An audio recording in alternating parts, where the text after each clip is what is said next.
Donc la table ronde de ce matin, on démarre sur la permanence des soins en établissement de santé, qui est un sujet qui a été beaucoup débattu, questionné depuis plus d'un an, avec tout d'abord un rapport IGAS entre janvier et juin 2023, qui pose toutes les questions et beaucoup de questions sur l'avenir de cette permanence des soins et sur sa réorganisation. Puis un petit encart dans la loi RIST et la loi Valletoux et un rapport de la Cour des comptes. Donc c'est un sujet fortement d'actualité. Et l'enjeu pour nous dans cette table ronde, c'est de mettre à plat ce qui se passe dans les établissements à la fois publics et privés.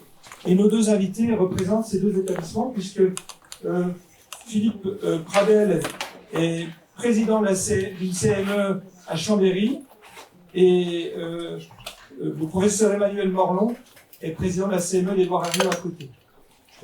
Donc, on va tout de suite leur donner la parole. En fait, les questions qui sont posées par cette prise en charge des patients en permanence des soins en établissement de santé, c'est des questions qui relèvent de territoire, de spécialité, d'équité.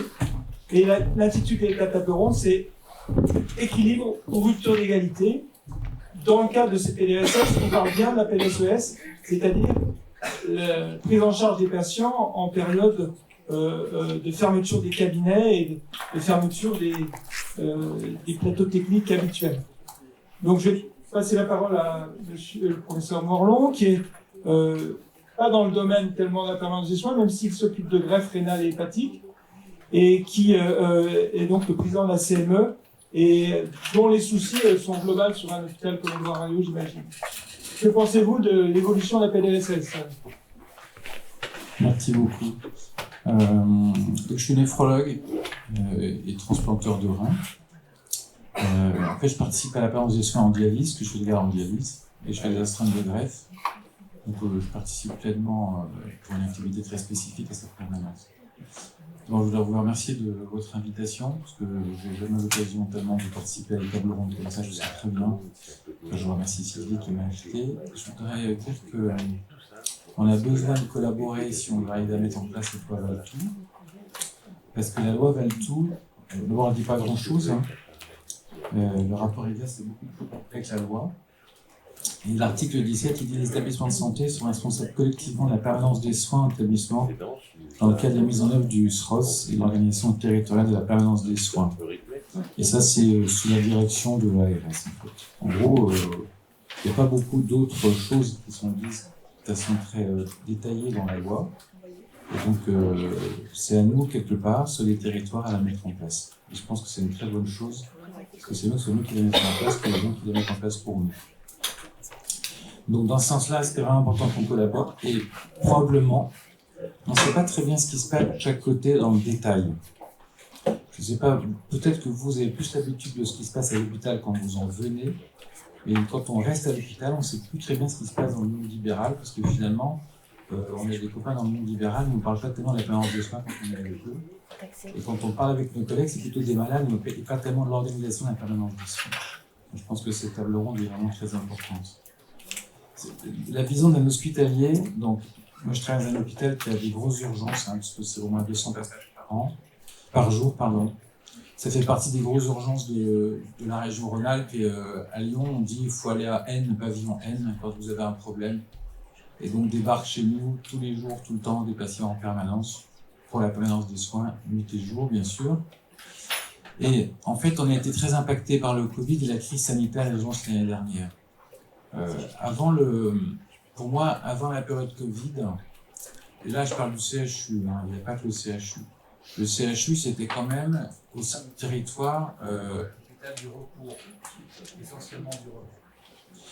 Et depuis la crise Covid, et pendant la crise Covid, on est devenu, parce que pendant la crise Covid, les soins programmés ont été arrêtés, on a créé des hubs sous la direction de l'ARS et de nos directeurs d'hôpitaux. Et en fait, le CHU, donc Édouard-Herriot par exemple, a organisé la permanence des soins au sein de son hub pendant toute la crise Covid. Donc en fait, la mission du CHU a changé du recours très spécialisé à la permanence des soins permanente, notamment en période Covid. Et ça a profondément impacté nos organisations. Ça, c'est la première chose. Par exemple, l'été dernier, on n'était plus en période Covid. Il y a eu un problème de garde des urgences au niveau des territoires. Et dans notre hôpital, toutes les semaines, on a une réunion de crise à midi, pendant tout l'été, pour garder des lits ouverts pour les urgences. Et ça nous a profondément perturbés, puisqu'on on a gardé des lits ouverts en chirurgie, on a déprogrammé la chirurgie tout l'été pour laisser des places aux urgences.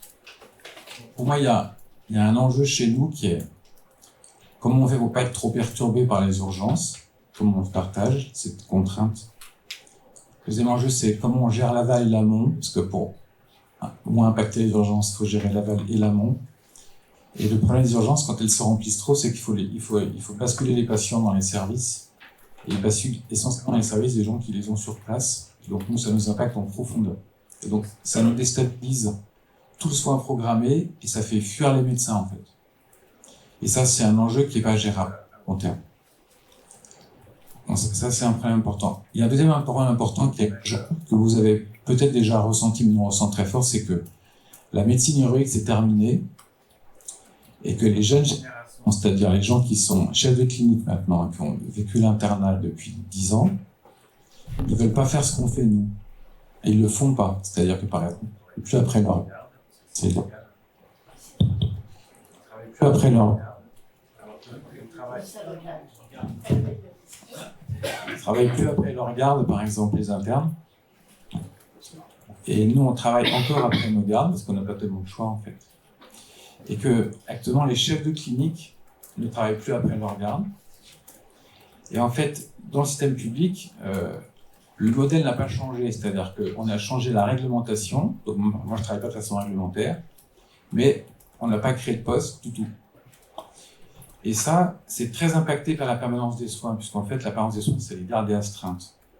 Et donc, si on ne change pas le modèle, donc soit si on ne recrute pas plus, ou si on ne change pas le partage des contraintes, c'est-à-dire que vraiment on fasse nous moins de gardes si d'autres font des gardes à la place, et qu'on n'embauche pas, on est condamné à ne plus fonctionner dans les 10 prochaines années. Donc il faut que nous, on change notre modèle. Et ma vision, c'est que ça ne suffira pas. Et donc, du fait de cette loi Valletoux, il faut qu'on se mette ensemble autour d'une table pour partager les contraintes de cette permanence des soins quand elle n'est pas partagée, parce qu'elle est déjà partagée dans un certain nombre de spécialités. C'est là-dessus que je vous passe la parole. Merci. Je vais donc embrayer effectivement sur cette loi Valletoux qui dit pas grand-chose, mais qui dit quand même des choses importantes. Cette loi Valletoux, son vrai nom, on va dire, c'est quand même l'amélioration de l'accès aux soins et l'engagement territorial des professionnels. Et elle part effectivement de ce rapport IGAS, qui, lorsqu'on regarde la dernière diapositive sur l'iconographie simplifiée, met en avant, on va dire, un schéma assez simpliste, à mon sens, qui était que 80% des gardes sont effectuées dans le service hospitalier public. Alors vous avez évoqué, professeur, effectivement des problématiques de l'hôpital avec la gestion des lits d'aval, l'embolisation de toute une population vieillissante, et qui vient occuper effectivement des lits aux dépens de l'activité réglée d'un certain nombre d'activités, notamment chirurgicales par exemple. Juste, moi je ne me suis pas présenté, mais donc je suis Philippe Pradel, je suis président de CME d'un établissement privé en Savoie, un établissement qui accueille 28 000 urgences annuelles. On a 6 lignes de PDSES. J'ai 53 ans, j'ai été 9 ans hospitalo-universitaire au CHU de Grenoble, après l'internat, je compte pas l'internat, et je suis donc libéral depuis 14 ans. Donc je suis orthopédiste chirurgien de la main. Donc nous avons une ligne de PDSES pour le SOS main notamment. Mon propos était celui-là, c'est que effectivement, au-delà de la loi Valletoux, l'objectif, c'est de dédier au territoire l'organisation de la prise en charge de ces PDSES, ce qui veut dire permanence des soins en établissement de santé. Il y a, selon le rapport IGAS, 6600 à peu près lignes d'astreinte et de garde financées par an en France. Donc dire que 80% de ces lignes sont hospitalières, c'est faux. C'est faux si vous regardez effectivement d'autres sources, notamment la démographie des établissements. Il y a quand même sur 3200 établissements, il y a 1000, à peu près 1200 établissements privés, donc il y a un tiers, 2 tiers. Si vous regardez la démographie du personnel hospitalier salarié, il y a également, si on cite l'adresse, pratiquement plus des 2 tiers des médecins en activité qui sont salariés dans les établissements publics et un peu moins d'1 tiers dans les établissements privés. Et si on fait un ratio, vous verrez que finalement les établissements privés et les professionnels libéraux qui les exercent, puisque pour faire des astreintes, il faut un duo entre les établissements et les professionnels engagés, il y a à peu près un médecin sur 20 dans le système public qui est astreint toute garde, et un médecin sur 25, 26 dans le système privé qui assume également des gardes et des astreintes. Donc la différence n'est pas si importante. Il y a d'autres problématiques, vous l'avez dit, il y a des problématiques générationnelles où il faut s'organiser. Pour s'organiser, il faut un pool avec des équipes suffisantes, parce qu'effectivement, les jeunes, et je le vois, nous on est 6 chirurgiens de la main, c'est un établissement essentiellement médico-chirurgical, on ne fait pas d'obstétrique, on a quand même aussi des lignes d'hémato, de cancéro. Et je vois les jeunes chirurgiens qui intègrent notre établissement, qui est un établissement indépendant, donc on a le loisir de choisir nos collaborateurs. Eh bien, ils nous disent tout de go, moi je veux travailler 4 jours par semaine, et puis je veux mes 6 à 7 semaines de congé annuel, question de qualité de vie. Voilà, ce n'est pas négociable. Donc effectivement, on a ces problématiques à intégrer, mais malgré tout, on arrive à créer un climat, une qualité de travail qui fait qu'on reste attractif et on continue d'assumer des permanences de soins dans les établissements privés. Et le sens de cette loi, à mon sens, c'est de permettre au territoire de s'organiser, et ça va donner le dernier mot au directeur de l'ARS, puisque si les établissements n'arrivent pas à se mettre d'accord sur la prise en charge des patients pour les soins non programmés, le directeur de l'ARS aura la possibilité, d'après ce que je comprends de la loi publiée, mais je pars sur le contrôle maître Cormier, donnera le dernier mot au directeur de l'ARS, un peu comme dans l'AXOS, où le directeur de l'ARS prend la décision d'accorder l'autorisation d'une spécialisation, enfin d'une spécialité au sein d'un établissement.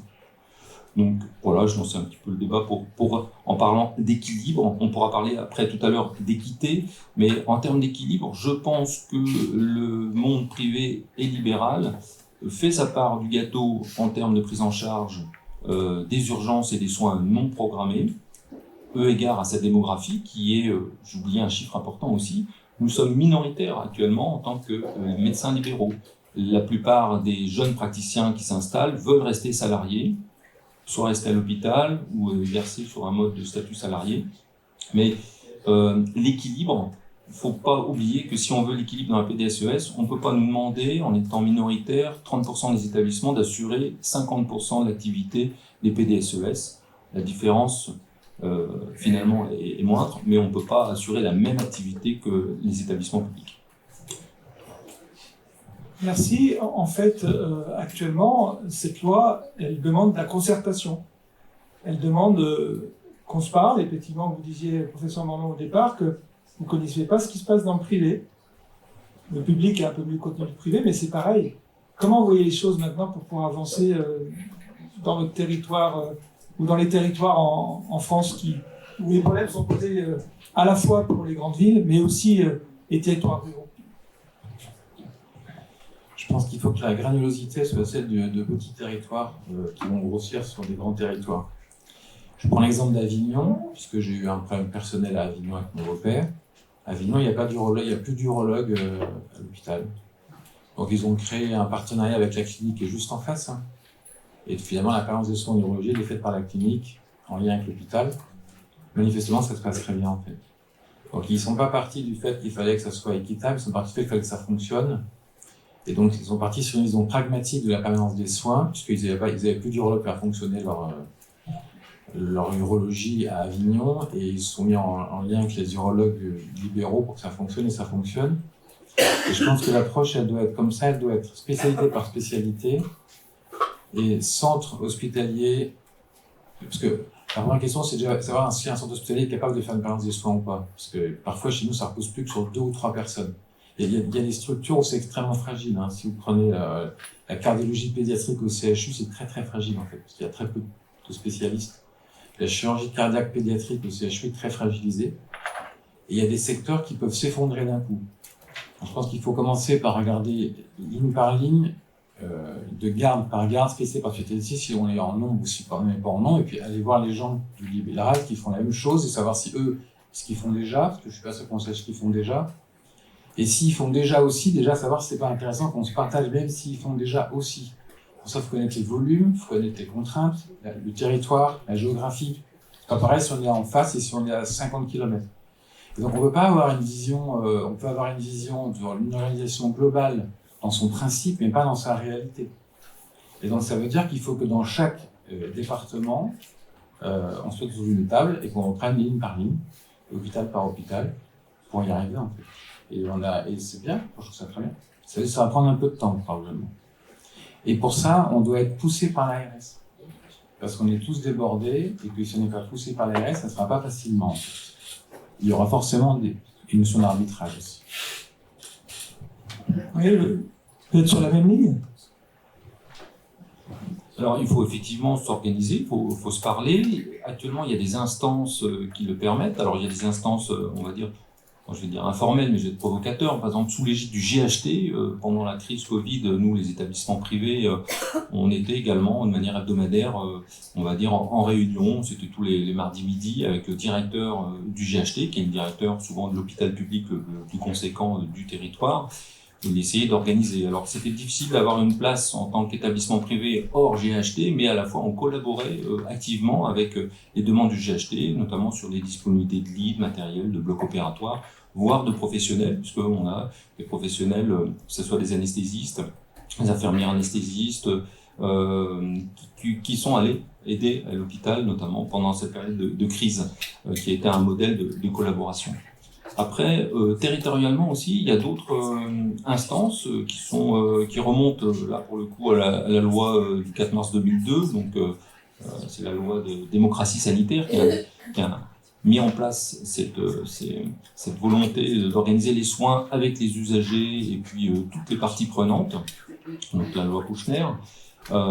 Et puis après, vous avez eu la loi Bachelot avec le HPST, donc avec la territorialisation, la décentralisation, la loi Touraine, modernisation, et la loi donc Valtou avec l'engagement territorial.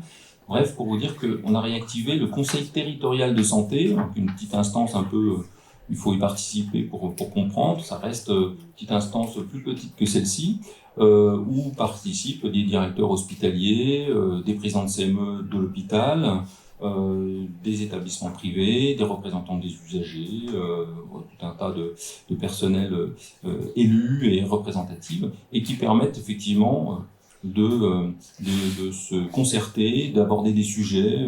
La dernière réunion en Savoie, c'était autour de la cancérologie, on s'est rendu compte qu'il y avait un certain nombre de choses qui manquaient. Mais là, je pense qu'il y aura des réunions avec des thématiques de PDSES à organiser pour que ces instances, on va dire, démocratiques, puissent participer et mettre en place effectivement cet équilibre et peut-être à terme aussi une équité dans les financements de ces activités. Parce que là, ce sera peut-être la question ultérieure, c'est équilibre à peu près, équité dans la prise en charge des urgences, c'est pas toujours simple par rapport à nos modes d'activité qui sont différentes, salariés, libéral bien sûr, mais par rapport aux budgets qui sont accordés aux établissements pour ces missions de service public. Vous avez évoqué les GHT pour la crise sanitaire. En tant que praticien, comment vous estimez le rôle des GHT dans cette future organisation ? Est-ce que c'est pas être sous la coupe de l'hôpital que de dire que c'est les GHT qui organisent ? Alors si, ça c'est... Alors, c'est pas notre vœu de dépendre d'un GHT, qui veut dire groupement hospitalier territorial, qui avait pour objectif au départ de permettre aux établissements de s'organiser des établissements publics. Sans les établissements privés, effectivement, le risque, c'est d'être dépendant d'un directeur d'un gros hôpital, d'une organisation, parce qu'il n'est même plus directeur d'un hôpital, il est directeur de plusieurs hôpitaux qui encerclent, on va dire, les établissements privés, avec une volonté un peu peut-être de mainmise aussi sur l'organisation. Après, ils ont leur vision, ces directeurs, quand même organisationnelle, ils ont une vision qui je pense, n'est pas frontalement opposée au système privé, mais il faut qu'on garde notre indépendance. Et plutôt que d'avoir un groupement hospitalier territorial, moi je pense qu'il faut qu'on plaide pour un groupement sanitaire territorial qui inclut une représentativité des établissements privés dans ce GHT, dans cette gouvernance. Il n'y a pas de raison, ou alors il faut organiser une gouvernance tournante, que ce groupement sanitaire territorial soit dirigé par un directeur d'hôpital et que cette organisation soit dédiée à la prise en charge de la population, certes, mais on doit pouvoir avoir une espèce de gouvernance duale entre les représentants du privé et du public, puisqu'on a encore cette chance en France d'avoir cette dualité de système de soins. Quand on lit engagement collectif, ça veut dire engager collectivement tous les acteurs en place à la prise en charge des patients. C'est pas exclusivement le public ou exclusivement le privé. On a beau être privé, on est contre les monopoles. C'est un mauvais système. Donc il faut collaborer. Et collectif, ça veut pas dire collectivisation du système de santé, parce que j'ai des collègues libéraux qui, dès qu'ils voient collectif quelque part, pour eux c'est un gros mot. Quand on est libéral, c'est vrai que beaucoup s'estiment indépendants, seuls, pouvoir décisionnel sur soi-même. Mais non, on est tous interdépendants, on est engagés. Donc moi j'essaie dans les CME de dire que nous sommes collectivement responsables, mais il faut changer le terme, effectivement.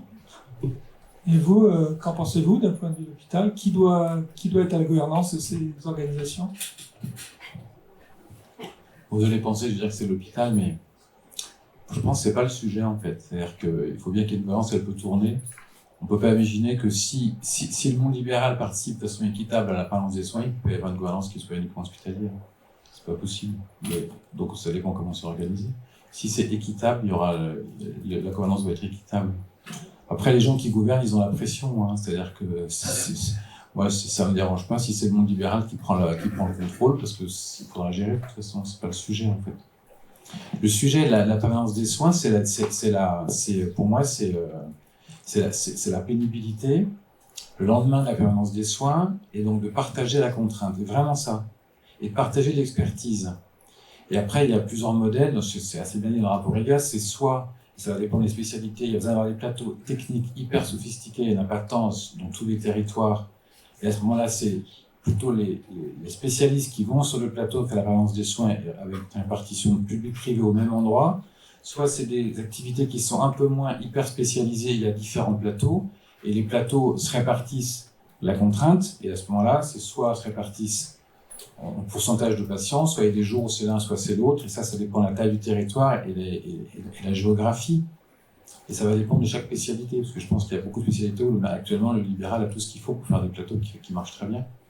Donc je ne sais pas dans quelle spécialité on aura besoin de tout regrouper, et ça va dépendre également des départements, parce qu'il y a des départements qui avec des déserts médicaux, il faudra peut-être plus regrouper au même endroit, et d'autres où ça sera largement réparti sans problème. Donc pour moi, la gouvernance, elle vient après la problématique et pas avant.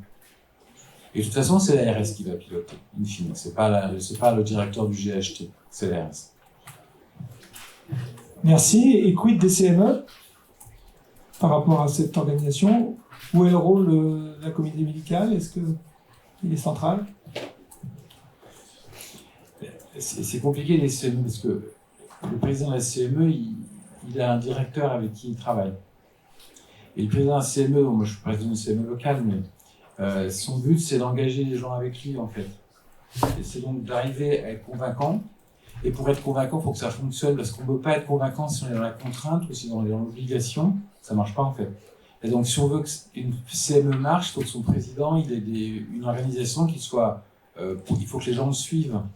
Et ça ne marchera pas que par la loi, parce que si la loi impose, tous les gens partiront en fait. Donc ça ne fonctionnera pas. Donc en tant que président de la CME locale, quand je fais une réunion de crise, l'avantage des réunions de crise, c'est qu'on fait connaissance avec nos collègues. Tous les chefs de service sont autour de la table. On fait ça, comme j'imagine, en Teams. Et tout le monde parle les uns après les autres. À la fin de la réunion, on a décidé combien d'ouvertures de lits on allait ouvrir, etc. Et c'est pas le président de la CME qui décide combien d'ouvertures. C'est chaque personne qui propose des ouvertures de lits. Donc ça marche pas du tout comme de façon descendante, en fait, une CME. En tout cas, pas chez nous. Merci. Et au point de vue plutôt dans une CME privée qui n'a pas les mêmes prérogatives, quoi. Oui, bien sûr. On n'a pas le même pouvoir en tant que président de CME dans les établissements privés que dans les établissements publics, où il y a un vrai, on va dire, partage, si j'ose dire, des responsabilités, un engagement. Je partage tout à fait l'avis de mon confrère sur la nécessité d'un empowerment, d'un leadership, d'un engagement et pas d'obligation au terme des établissements. C'est d'ailleurs ce que cette loi Valtou, à un moment donné, et notamment le rapport IGAS ou celui de la Cour des comptes, évoquait la possibilité de rendre obligatoire l'adhésion au PDSES. Alors ça, c'est vrai que ça fait un peu frémir les gens. Avec l'obligation, on ne fait que démotiver souvent les gens qui sont par nature de bonne volonté. Dans les établissements privés, ça dépend des établissements. Vous avez des établissements qui ont de très beaux contacts avec les présidents de CME, qui travaillent en binôme, dans lesquels le projet médical, effectivement, est à la base du projet managérial. Et puis d'autres établissements de grande chaîne, pour les citer, qui relèguent le président de CME à son rôle purement consultatif et qui font, on va dire, leur organisation sans forcément concertation. Et ça, on voit la qualité de travail pour les professionnels de santé dans ces établissements, elle est évidemment critiquable et ça crée pas les conditions d'un engagement pour prendre en charge des patients, notamment non programmés, puisque c'est un vrai je dis pas sacrifice, hein, mais ça fait partie d'une mission du médecin que de prendre en charge les urgences. Ça dépend bien sûr des spécialités. Et ça, il faut que ça devienne un engagement intrinsèque. Ça peut pas être une obligation. Et pour avoir cet engagement, on va dire naturel, il faut être bien dans son environnement, dans son établissement. Il faut qu'il y ait un bon contact avec le directeur. Il faut qu'on ait les moyens aussi de travailler, qu'on ait du personnel. Il faut qu'on, pour certaines disciplines, je pense aux anesthésistes qui sont de garde, ils aient la possibilité de récupérer, parce qu'en libéral, alors, dans le public, effectivement, il y a la réglementation qui impose, c'est pas toujours possible, et des fois, ça repose malheureusement sur les chefs de service, les PUPH, qui sont un peu hors réglementaires et qui assument la charge du travail du chef de clinique qui doit récupérer, sinon il va se retrouver avec un petit mot de la direction. Dans les établissements privés, le lendemain de garde, l'anesthésiste s'y retourne au bloc, si c'est pas organisé au sein de son équipe. Donc, il faut la possibilité d'indemniser ce temps de travail, et ce temps de non-travail, ce temps de repos qui physiologiquement, et c'est ce que nous mettent, on va dire, en avant les jeunes générations, c'est le repos, le temps fait partie de la qualité de travail, c'est pour durer, il faut pouvoir s'organiser. Je voulais dire également, donc, on avait évoqué sur les problématiques de financement, c'est ça, non de... Oui, c'est un sujet complémentaire, mais c'est vrai que il y a deux modes de financement complètement différents entre le privé et le public, et ça rejoint aussi les repos compensateurs, parce que finalement, le coût pour le public d'un repos compensateur, c'est un vrai coût en termes de ressources humaines, et les rémunérations sont pas les mêmes, et avec des astreintes qui sont mieux payées dans le privé et pas récupérées dans le public, et ça pose des problèmes aussi pour certaines spécialités, quoi. Je ne sais pas si c'est un sujet qu'il faut aborder. En tout cas, le rapport IGAS dit bien qu'il y a un problème d'harmonisation et que c'est pas simple avec deux systèmes de faire un seul mode de fonctionnement. Alors, les astreintes, le forfait PDSES, je crois qu'il est le même dans le public-privé. La différence, effectivement, dans le privé, nous, le PDSES d'astreinte, c'est 180 balles. Mais par contre, effectivement, quand on intervient, on est payé à l'acte supplémentaire. Plus vous opérez pendant l'astreinte, plus votre rémunération pendant cette astreinte augmente. Ce qu'on n'a pas, effectivement, les médecins. Dans le public, on décompte le temps. C'est du temps additionnel. Donc ça dépend comment on voit les choses. C'est du temps de récupération après, c'est ce que vous voulez dire. Du temps, c'est du temps, en fait, et c'est du temps additionnel. Mais les astreintes sont rémunérées dans les établissements. Je crois qu'on est dans deux systèmes complètement différents. Oui, et c'est sûr que l'harmonisation que demande le rapport IGAS, c'est compliqué à imaginer. On pourra peut-être en parler d'un point de vue juridique, si Maître Cormier a quelque chose à dire sur ce sujet. Non, mais je vais peut-être d'abord évoquer avec M. Morlon comment il voit les choses. Effectivement, c'est un vrai sujet. C'est un sujet très... Déjà, entre nous, c'est pas pareil, parce qu'un PUPH, quand il est de garde, il gagne pas pareil qu'un PH. La raison, c'est qu'un PUPH, sa garde n'est pas dans son temps de travail, que le PH est dans son temps de travail, mais comme la majorité des PH ne peuvent pas prendre la récupération parce qu'ils n'est pas assez nombreux, ça crée des inéquités qui sont ingérables. Donc nous, on n'a pas de temps de travail, mais on est mieux payé pendant le garde. Nos PH, ils ont un temps de travail, mais n'arrivent pas à les récupérer parce qu'on n'est pas assez nombreux. Donc, de toute façon, ça ne fonctionne plus, ce système, c'est inéquitable de partout, en fait. Et là, il faut qu'on le fasse changer aussi, parce que c'est aussi rapporté par le rapport IGAS, c'est pas tenable. Les astreintes, elles sont dites soit opérationnelles, soit pas opérationnelles. Quand elles sont opérationnelles, on est très peu payé, on est payé au déplacement. Mais si on est opérationnel, et moi je fais les astreintes de greffe, elles sont forfaitaires.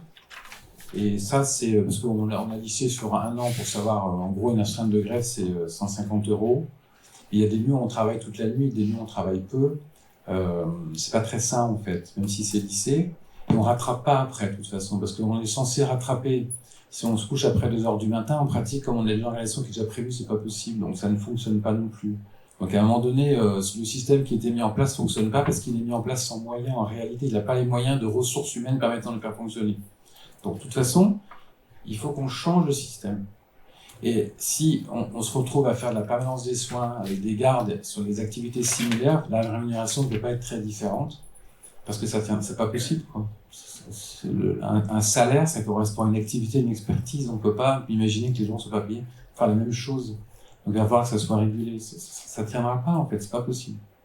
Il y a déjà une différence de salaire et de revenus entre les médecins libéraux et les médecins hospitaliers. On ne peut pas augmenter cette différence sur la permanence des soins, c'est pas possible. Quelque chose à rajouter sur cette problématique une problématique qui est abordée par le rapport, mais qui ne donne pas la solution. Hein. En tout cas, je ne l'ai pas vu clair. Après, c'est pas sur les permanences de soins que les médecins libéraux gagnent leur vie, entre guillemets. Hein. C'est pas l'essentiel de leur revenu, qui dépend d'une activité réglée, de consultation, de chirurgie qu'il faut maintenir. Et si effectivement la permanence de soins implique un repos, on va dire systématique le lendemain, il va falloir trouver un moyen de compenser cette perte de revenus, effectivement, parce que le libéral ou les établissements privés ont des contraintes financières qui sont différentes, ils ont même des financements qui sont différents. On parlait tout à l'heure d'établissements, financement des établissements. Les établissements privés ont des GHS, il y a des grilles tarifaires qui sont différentes du système public. Et qu'on inclut ou pas les honoraires, enfin même si on inclut les honoraires des praticiens, vous pouvez avoir des différences pour une même pathologie, pour une même prise en charge, une fracture de poignet, un tendon fléchisseur, un nerf, facteur de 1 à 2. Donc le système public dispose d'un GHS 2 fois plus valorisé que les établissements privés. Mais comme vous le dites tout à l'heure, et je vous rejoins là-dessus, le problème, c'est pas tant le problème financier, c'est le problème de la disponibilité des ressources humaines. Mais ces deux problèmes sont quand même liés, parce qu'un établissement privé, s'il n'a pas les moyens d'embaucher du personnel pour travailler la nuit, parce que dans un établissement privé, on n'a pas d'interne pour nous aider, hein, c'est pratiquement un médecin sur 2, si j'ose dire, sur le pont, est un interne pour assumer les astreintes et les gardes, qui sont seniorisés, bien sûr, mais... Et si donc un établissement privé qui n'a pas d'interne, n'a pas les moyens de payer une infirmière, anesthésiste, une infirmière ibode, du personnel dans les étages pour accueillir et recevoir les urgences, ça va être très difficile et compliqué de maintenir cette permanence de soins au niveau libéral. Donc effectivement, l'équité, elle va devoir effectivement de faire poser ces questions de financement des établissements privés et pas uniquement des honoraires des praticiens. Mais c'est quelque chose qu'il faudra mettre sur la table également. J'ai posé la question à Maître Cormier, est-ce qu'il y a les outils juridiques pour harmoniser tout ça actuellement? Est-ce que dans la loi, on peut imaginer que quelque chose permette le rapprochement vers l'équité? Aujourd'hui, je sais pas si ça va. Aujourd'hui, il n'y a pas de principe, il n'y a pas d'équité entre les deux dispositifs. Il y a deux difficultés différentes. Il y a la question d'indemnisation, je mange. La vraie difficulté qu'on a aujourd'hui, c'est que la permanence des soins, elle est pensée dans le secteur privé vis-à-vis uniquement du médecin libéral. Je rappelle aujourd'hui que, sauf cas très particuliers comme les urgences, où il y a un financement, quand l'établissement dans lequel vous exercez participe à la permanence des soins avec son personnel, comme vous l'indiquiez, il n'est pas rémunéré. Alors que dans le GHS public, pour partie, pas systématiquement, par exemple pour les greffes, c'est pas le cas, la transplantation, pardon, c'est pas le cas, il y a une indemnisation et il y a un financement. Ça, c'est le premier sujet. Le deuxième sujet dont on parle jamais, c'est que moi, je trouve que c'est une très bonne idée de territorialiser la permanence des soins, de réguler, mais derrière, il y aura toujours l'obligation de continuité des soins. C'est-à-dire que des médecins qui, aujourd'hui, assurent la permanence des soins dans les services, qu'ils soient publics ou privés, assurent aussi la continuité des soins. Si demain, je leur retire les lignes de garde et d'astreinte en permanence des soins, ils seront plus payés, mais ils auront toujours la continuité des soins assurés. Moi, je le vois sur des coopérations publiques-privées en cardiologie interventionnelle à Saint-Nazaire, etc. Tous les praticiens étaient d'accord au départ, et notamment les PH. Oui, on mutualise. Sauf qu'ils se sont rendus compte qui devait continuer à assurer. C'était une semaine sur deux, une semaine le public, une semaine le privé, comme les gardes des enfants, c'était parfait. Oui, mais sauf que ceux qui, au départ, étaient payés pour la permanence des soins, se sont rendus compte qu'ils n'étaient plus payés, mais qu'ils avaient toujours la continuité des soins assurés. Donc pour moi, dans une organisation territoriale, il faut coupler permanence des soins et continuité des soins, premièrement. Deuxièmement, il faut le dire, comme vous l'avez dit, monsieur le professeur, il faut regarder la taille des équipes. Il faut adapter en fonction, et on ne pourra parler d'équité qu'à partir du moment où le financement sera commun et aux médecins et aux établissements. Bon. Sachant que de toute façon, vous l'avez très justement rappelé, vous, quand vous exercez dans le cadre de la permanence des soins, vous facturez des actes. Le PH, il n'a pas de rémunération en sus, qui transplante pas. Donc on ne peut pas dire qu'il faut que la permanence des soins soit payée le même montant. C'est d'aussi voir la globalité, entre guillemets, du coût de la permanence des soins en fonction des praticiens. Parce que pour être dans une situation d'égalité, il faut être dans une situation identique. Et vous ne l'êtes pas. Parce que je rappelle que l'activité libérale des praticiens hospitaliers ne peut pas courir pendant les périodes de permanence des soins. Donc on ne peut pas faire de comparaison. Donc il n'y a pas de possibilité d'égalité, mais une possibilité d'équité quand même juridiquement. À l'équité, possible. oui. Ouais. L'équité, oui. L'égalité, non. Alors, on verra le 8 juillet, mais en tout cas, pour l'instant, on peut faire que l'équité. Oui. On l'a construit. On l'a construit comme ça. Avec force de discussion, avec, dans un premier temps, François Braun, on a commencé à essayer de restructurer la permanence de soins pour la mutualiser, et effectivement, le centre de notre socle, c'était équité et transparence. Pourquoi ? Parce qu'on s'était aperçu que dans certains hôpitaux parisiens, il y avait 7 lignes de garde de dermatologie. On s'était dit comment on peut expliquer cette garde de ligne de dermatologie. C'était la non-transparence et c'était du financement pour autre chose, on le savait. Et puis, donc, on a discuté dans un second temps avec un deuxième ministre, puisque vous savez que le nombre de ministres, on n'en a jamais eu autant, Aurélien Rousseau, et donc on a discuté de cet article qui est peut-être court, mais qui a été très long à négocier, je vous le promets. Ça a été presque des nuits de négociation pour pondre ça. Alors, vous savez qu'il y a une étude aujourd'hui, une information sur la permanence de soins dans tous les établissements de soins, qui va être dépouillée et qui sera un socle pour les ARS. Alors, quand on dit aujourd'hui, on confond souvent dans notre discours astreinte et garde. Les gardes aujourd'hui sont plus importantes à l'hôpital public, et après discussion avec la DGOS, on a dit pour le forfait de garde que le forfait de garde serait à peu près identique. Ça sera le même. Le problème, c'est que le forfait d'astreinte est plus important dans le privé que dans le public. Et c'est pour ça que égalité n'est pas le bon terme. C'est équité. C'est la charge. Après, c'est un ménage à 3. Ça, c'est difficile, les ménages à 3, parce que souvent on dit qu'il y a... Voilà, bon, et je ne vais pas plus loin. Mais n'oublions pas qu'effectivement, il y a l'hôpital public, et les médecins de l'hôpital public ont un lien de subordination. Alors, je pense qu'il va falloir, et c'est pour ça qu'il faut que les CME s'empruntent de ce sujet, que de l'autre côté, ok, les établissements de soins privés, mais c'est pas les établissements de soins privés qui font tout et qui font la garde. Donc, on a mis à l'intérieur que il devait y avoir absolument une représentation des médecins. Et en ce qui concerne, j'étais avec la DGOS la semaine dernière sur ce sujet-là, on a dit simplement que s'il n'y avait pas le tampon de la CME, l'établissement ne pourrait pas candidater à une permanence de soins sur le territoire. Après, je dirais pas dans tout ce que vous avez dit, je pense que c'est à construire ensemble. Et ce qui est bien, on a quand même un modèle qui a bien marché. Le modèle Covid, il a bien marché. Et il a bien marché avec qui? Alors, pas au départ, je vous le conçois, mais, et pas dans toutes les régions. Il y a des régions où ça a très bien marché. Et qui le construisait? Ce sont été les soignants qui l'ont construit.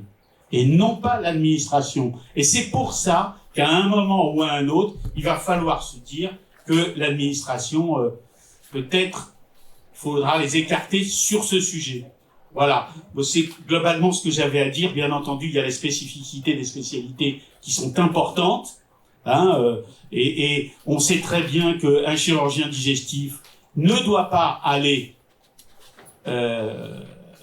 faire son geste dans un autre établissement qu'il ne connaît pas. Pourquoi? Parce que les études ont bien montré que la sinistralité était plus importante.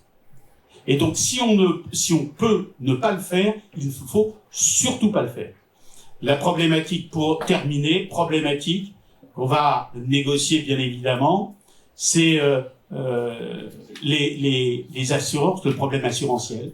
Pourquoi? Parce qu'on s'est aperçu que lorsqu'il y avait des mises en cause, les mises en cause sont beaucoup plus importantes dans les prises en charge urgentes que dans le soin froid.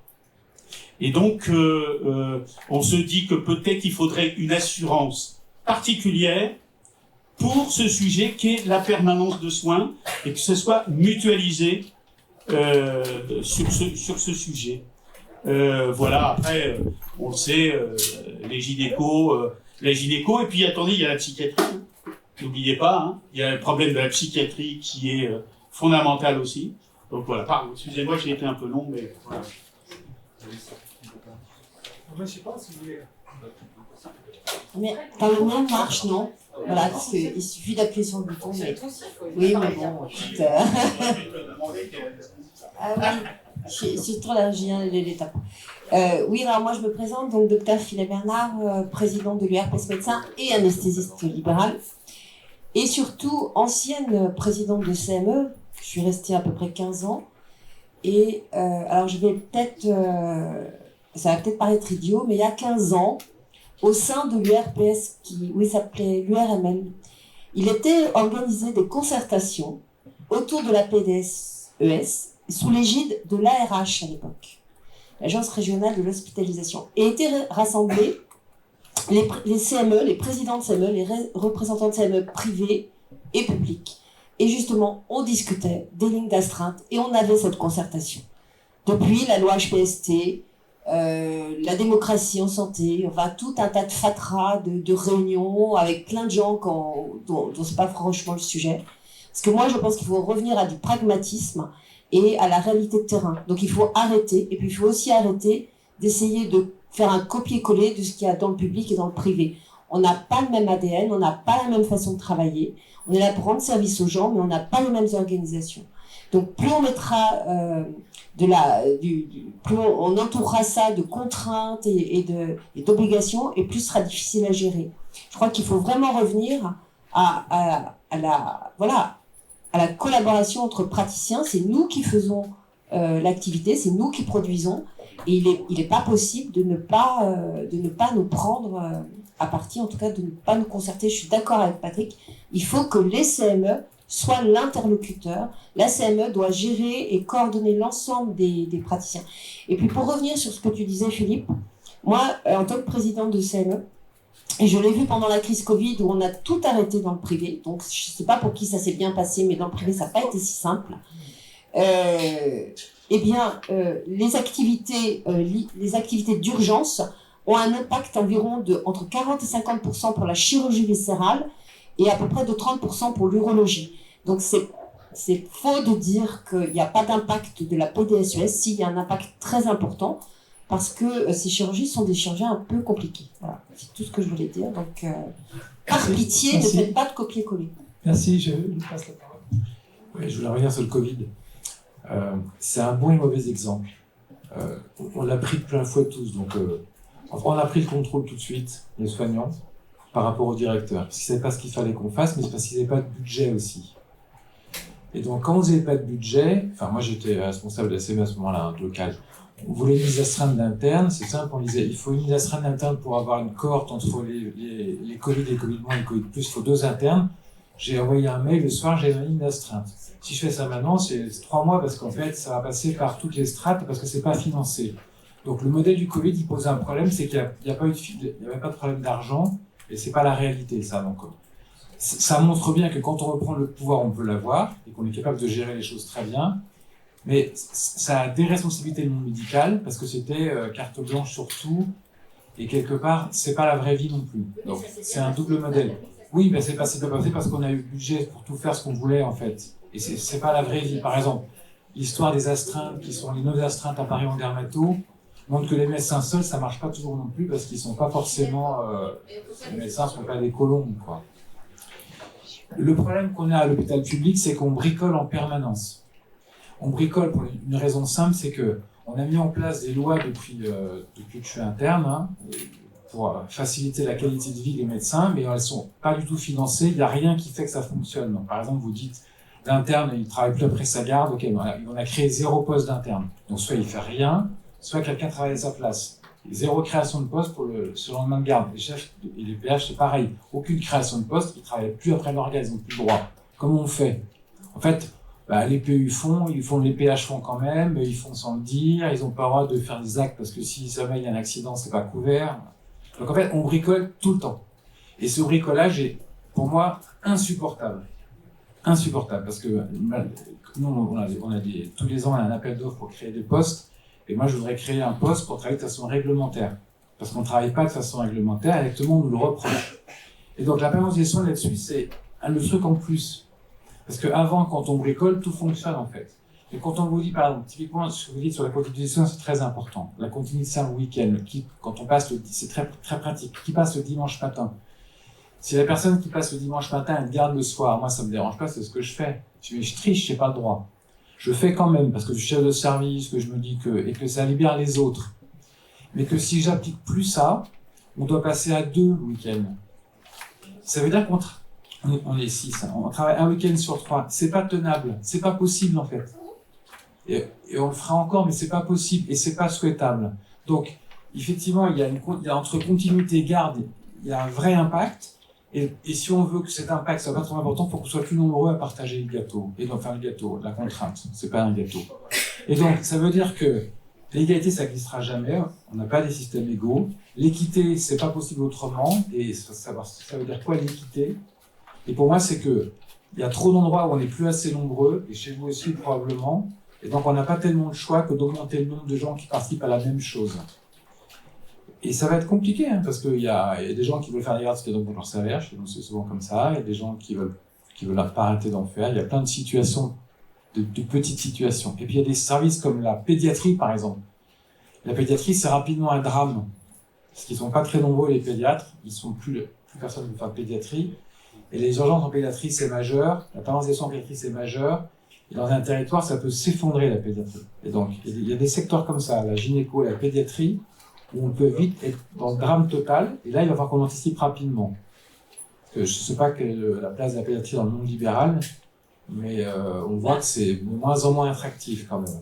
Emmanuel, moi je vais vous le dire, la clinique dans laquelle je travaille, il y a 2 pédiatres, donc ils sont de garde 15 jours dans le mois, voilà. Et on en fait venir un du Liban, qu'on paye, et qui prend la garde 1 semaine dans le mois. Voilà comment ça se passe. Pour la PDSE, pour la permanence de soins, une équipe de 3 urologues, ils sont d'astreinte 1 semaine sur 3. Et c'est comme ça. Et c'est le prix à payer dans le libéral. Et c'est comme ça que ça fonctionne. Et alors, ils ne demandent pas de repos post-garde. On n'a pas les mêmes réglementations qui ne s'imposent pas. Si on prend la parole comme ça, Dr Sacomano pour PACA, puisque le thème c'était les URPS au service des organisations territoriales, comment vous voyez le rôle des URPS dans justement cette organisation de la PDSES?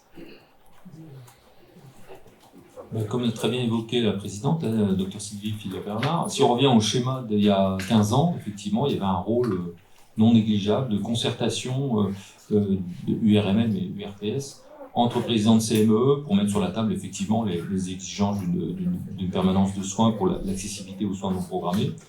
Donc je pense qu'on peut jouer un rôle de médiateur, on peut interférer également au niveau de l'ARS, l'URPS maintenant peut au niveau des conférences, des XOS pardon, ou même des CTS intervenir pour pouvoir justement parler de tout ce qu'on vient d'évoquer ensemble, de ce partage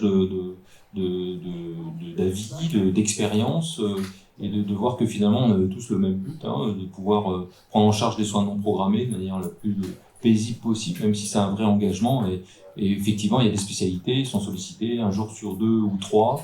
Je voulais juste revenir 30 secondes avant de vous passer la parole sur effectivement la pédiatrie. Ça va être un vrai problème parce que la chirurgie pédiatrique est extrêmement menacée. Il y a déjà, elle est essentiellement hospitalière en termes de démographie quand on regarde le Conseil de l'Ordre, l'atlas démographique du Conseil de l'Ordre, mais il y a également une réglementation par rapport à l'anesthésie et la prise en charge des enfants en chirurgie en urgence, que ce soit en orthopédie, en viscérale, en uro, dans toutes les spécialités, va devenir extrêmement problématique et peut-être le ressort, le risque, à terme que d'une structure au niveau régional, avec, moi je connais mon homologue, il n'est pas président de CME, mais les chefs de service de chirurgie pédiatrique au CHU Grenoble, ils sont littéralement débordés, quoi. Ils ne savent plus quoi faire. Ils ont des listes d'attente impressionnantes, ils n'arrivent plus à prendre en charge ni le régler. Les urgences prennent le pas sur quasiment toute leur activité, mangent toutes leurs ressources, et c'est un vrai problème. Et ça aussi, il va falloir mettre ça sur la table pour l'organisation des soins. Ça, c'est une vraie problématique à gérer. On peut passer maintenant à... Oui, Bruno, vas-y. Oui, Et Anne après. Moi, c'est juste une petite réflexion personnelle de mon activité. Je suis pneumologue. Et en tant que pneumologue, j'étais dans un établissement de santé où je participais donc à l'établissement de santé aux astreintes. J'ai arrêté, j'ai 62 ans. J'ai quitté cet établissement de santé parce que j'ai d'autres choses à faire. On est tous ici pour le dire. Et en vérité, on est complètement exclu après qu'on est en vie. Si on n'est pas dans un établissement de santé, que ce soit privé ou public, on n'est plus dans la boucle. Or, on est prêt à s'organiser si on nous donne les moyens. Et les moyens, ils sont les moyens d'être dans les réunions. Les moyens sont aussi les moyens financiers. Donc, il y aura sûrement les équipes de soins spécialisées, il y aura plein de choses. Mais à chaque fois qu'on fait une réunion, à Valenciennes, dernière réunion, hôpital-ville, alors c'est l'hôpital public et la médecine de premier recours. Nous, rien. On n'est pas dedans. Et on est prêt à aider. Mais donnez-nous les moyens et soyons au courant de ce qui se passe. Alors moi, je suis au courant parce que par le biais de mes fonctions. Mais voilà. Alors, je dis pas que on est tous, mais du coup, je fais plus c'est embêtant. Et on pourrait aider. Quand vous dites qu'aux urgences, ça va directement dans les services, notre expertise de ville permettrait peut-être que des patients ne soient pas hospitalisés. Et on oublie cette co-construction. Oui. Moi, j'ai une petite question assurantielle. Donc, la permanence de soins. Donc, quand on est hospitalier, on est sous la responsabilité administrative de l'hôpital. Quand on est libéral, c'est sa RCP. Quand on est peut-être pour Maître Cormier, quand on est en permanence de soins, de qui dépend-on? Quand vous êtes en On est permanence. en COSP? En PDSA ou en PDSES? En PDSES. En PDSES, c'est votre responsabilité à vous, ça ne change rien. Alors, parce que quand même, la judiciarisation, c'est important, et avec des problèmes d'urgence et de responsabilité, est-ce qu'on ne pourrait pas avoir un statut qui protège aussi les praticiens? Ça avait été évoqué, je crois, le contrôle Maître Cormier, par justement cette loi pour les praticiens, notamment libéraux, qui exerceraient une PDSES dans les établissements publics, qui bénéficient du système assurantiel public. Mais ça a été évoqué, je ne sais pas si ça a été signé ou... Non, ça n'a pas été signé, mais ce que l'on peut faire, c'est aller au-delà. C'est-à-dire identifier la problématique permanente que soit PDSES et se dire, pour la PDSES, assurance particulière pour l'ensemble des praticiens. Pour la PDSA. Et que cette PDSES, et qu'elle ne rentre pas dans le cadre de l'assurance quotidienne, entre guillemets. Pourquoi? Parce que ce risque, c'est ce que je disais au départ, le risque, il est plus important dans le cadre de la PDSES, et ça a été montré, que dans l'activité quotidienne. Donc il faut la même assurance que pour la PDSA, avec un système que ça soit pris en charge. Non, mais le problème, c'est la PDSA, si vous prenez par exemple, prenons le système du SAS ou de la PDSA, comme c'est rattaché dans le SAS à des établissements publics, on en fait des collaborateurs occasionnels du service public pour la régulation. Là, si vous assurez la permanence des soins, vous avez à la fois le fait que vous êtes garde ou astreinte, mais à un moment ou à un autre, vous êtes un effecteur. Donc il faudrait distinguer au sein de la PDSES ce qui est effecteur et pas effecteur. C'est pour ça que c'est pas fait, parce qu'ils ne savent pas distinguer un acte qui est fait dans telle catégorie et un acte qui est fait dans telle autre catégorie. Et on ne peut pas vous mettre collaborateur occasionnel du service public, parce qu'on ne va pas demander à l'hôpital public dans lequel vous n'exercez pas d'assurer la responsabilité. Donc il faudrait une responsabilité de l'État, via les ARS, et là, à ma connaissance, ils n'ont jamais fait le pas. Non. Ça sera une négociation. Allez-y. Hein.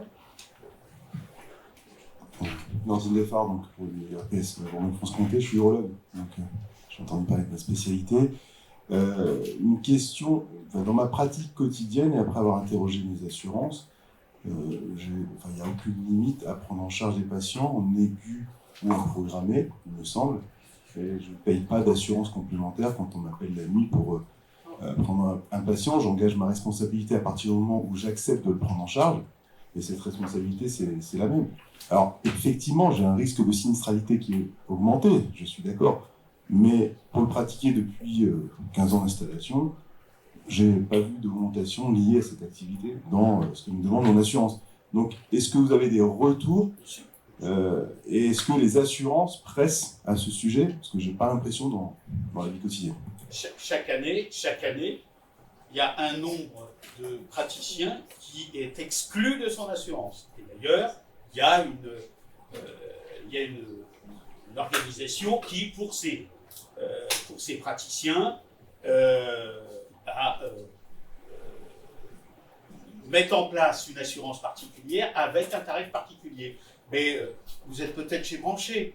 Branché a mis dehors quelques praticiens à un moment, notamment de chirurgie pédiatrique. Moi, je connais. Et tous les ans, c'est comme ça. Et mais c'est comme pour la voiture. Vous augmentez votre sinistralité, votre prime va augmenter. Voilà. Si votre sinistralité est identique, votre prime ne bouge pas.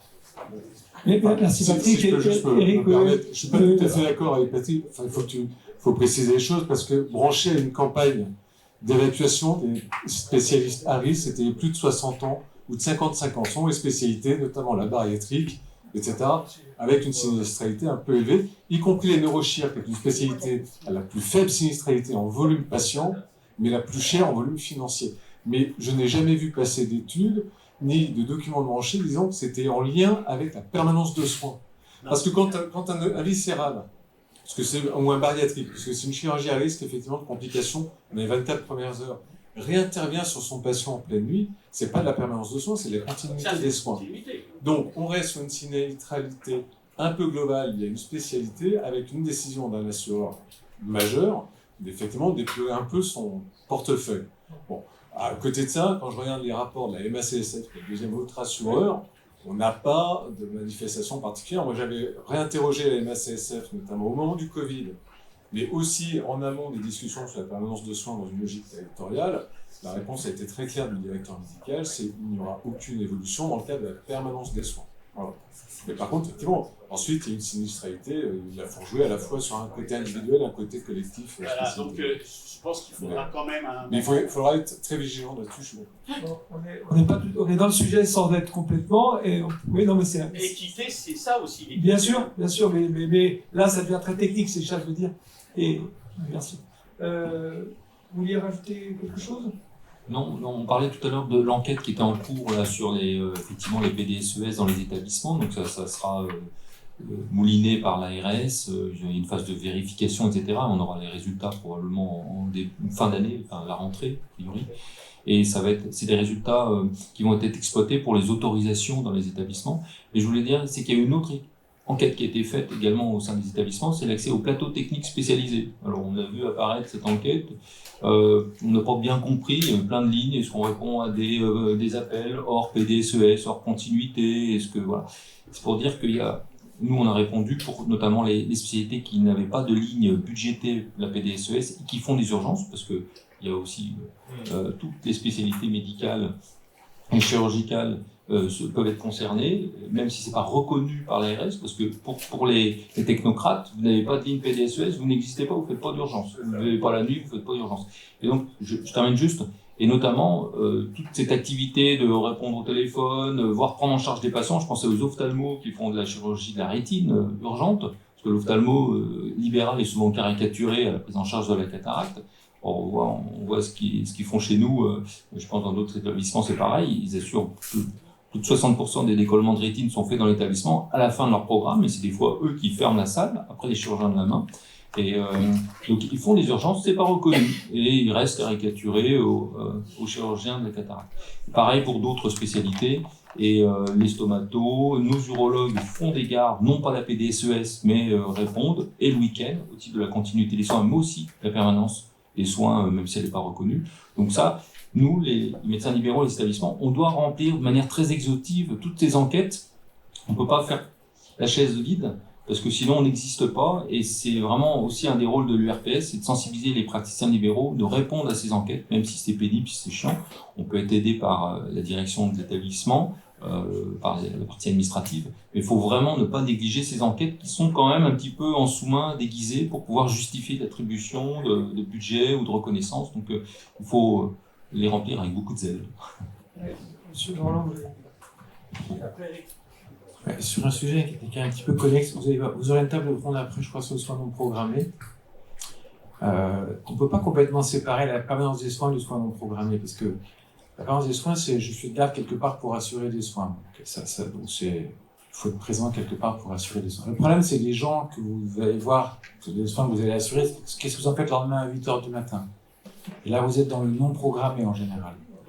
Et là, si on réfléchit à la permanence des soins où on partage davantage des contraintes et donc des lignes de garde, ça veut dire que derrière, il y a des patients qui seront dans l'endroit qui ne sont pas forcément actuellement, où il va falloir les gérer aussi. Donc si par exemple vous mettez tout sur un hôpital, qu'est-ce qui va se passer le matin à 8h? Est-ce que vous récupérez des patients dans vos établissements? Est-ce que vous les laissez à l'hôpital? C'est pour ça que moi je pense que chacun reste chez soi, c'est quand même plus simple pour la suite. Et on a un modèle à Édouard Herriot qui vient de commencer, c'est que la maison médicale de garde, qui est donc gérée par des libéraux, est au sein de nos urgences. C'est depuis un mois.